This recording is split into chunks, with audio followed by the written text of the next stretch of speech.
r/AskReddit asks, what instantly causes you to panic? When a weed touches my foot while swimming at the lake.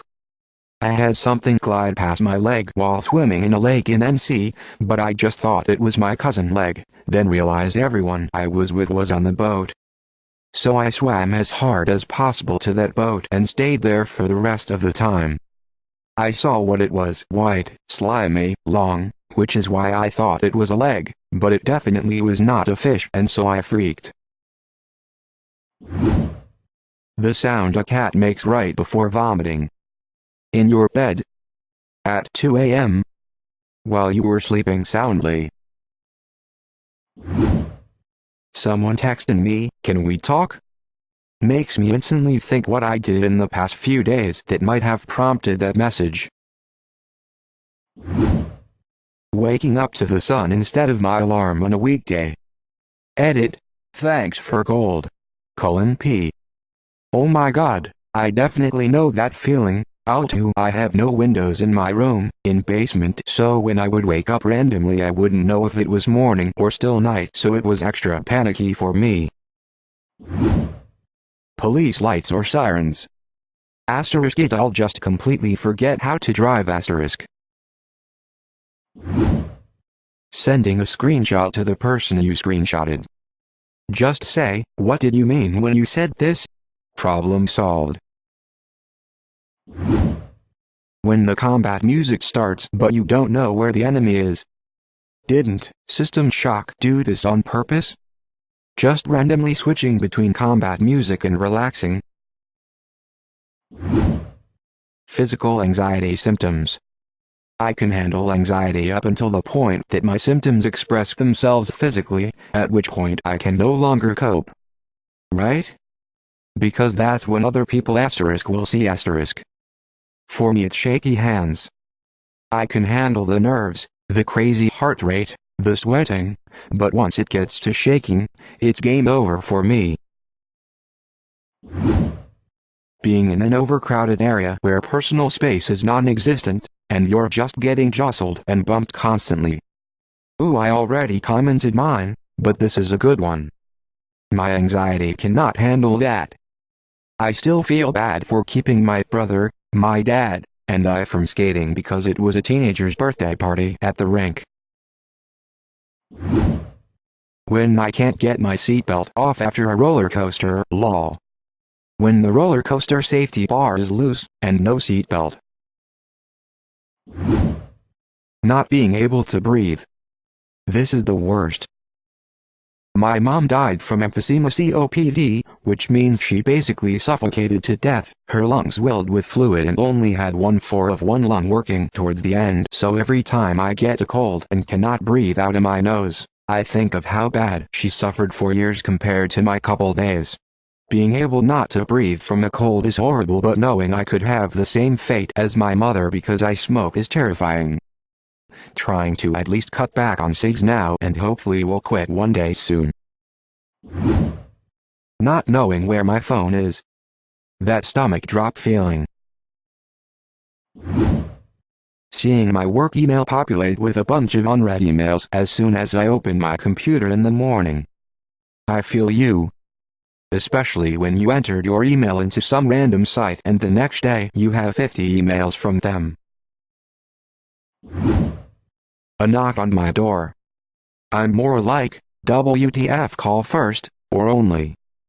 Panic. At the door. When my keys aren't in the pocket I usually put them in. I've locked myself out of my house office car so many times that blind panic sets in before my brain can suggest I try the other pocket. Try both pockets at the same time. When someone you are interested in texts first. But also always being the one to text first sucks because then I start feeling like they don't really care and only reply because they feel obligated to. Going into an environment where the focus will be on me.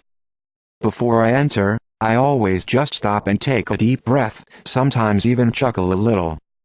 I don't know why I do this. It just helps with the excitement nervousness. When you're driving on the highway in snowy conditions and you're trying to pass a semi but they're throwing up all the shit onto your windshield, and if you start to lose control of your car you will slide right into them and you'll die by getting crushed underneath their cargo, and you'll probably kill others around you, or you'll veer off the road on the other side and end up stuck in a ditch or pile of snow for hours. And fuck snow, it's cold and it gets everywhere. I'm a commuter, I feel this big time. My mother calling me by my full name. I go by my middle name, so when my mom says my first name, I know that death has come for me. I got promoted through 3 positions in my current job. Went from cook to general manager in 4 months, with a pit stop as a kitchen manager. I think what I panic about the most is that I actually have a grasp on what I am doing in my role, and how to do it, but I am always terrified I'll drop the ball somewhere.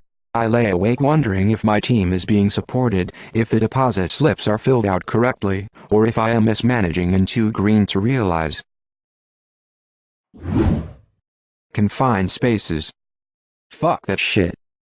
Yes, I'm not very much a fan of tight spaces, but I, stupidly, tried to not let that stop me.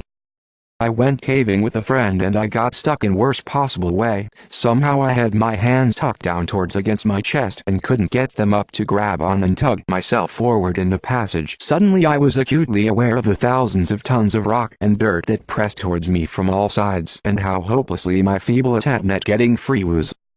My face was kind of pushed up in a bad angle against that dirt wall, and I couldn't really breathe very well with how my body was contorted. It was a few very fucking unpleasant minutes until my friend managed to explain how I was in the wrong orientation and how to orient myself to free my hands and pull myself forward. Of course I was never in any real danger, it wasn't one of those get stuck and die caves, but I don't think I will go willingly into anything I won't be able to comfortable crawl on my knees in. Almost falling asleep and then remembering I'm gonna die one day. And that day might come soon or late. Either way we're gonna die though. Why waste time worrying when you can have fun? Speaking to strangers and presentations. I have social anxiety disorder. No, it doesn't makes me panic texting internet PPL. I was in your boat, minus the diagnosis. Talking to people still sucks though, because most of them, in fact, also suck. By the way, I also really appreciate your correct use of parentheses. My partner unlocking the front door to come home.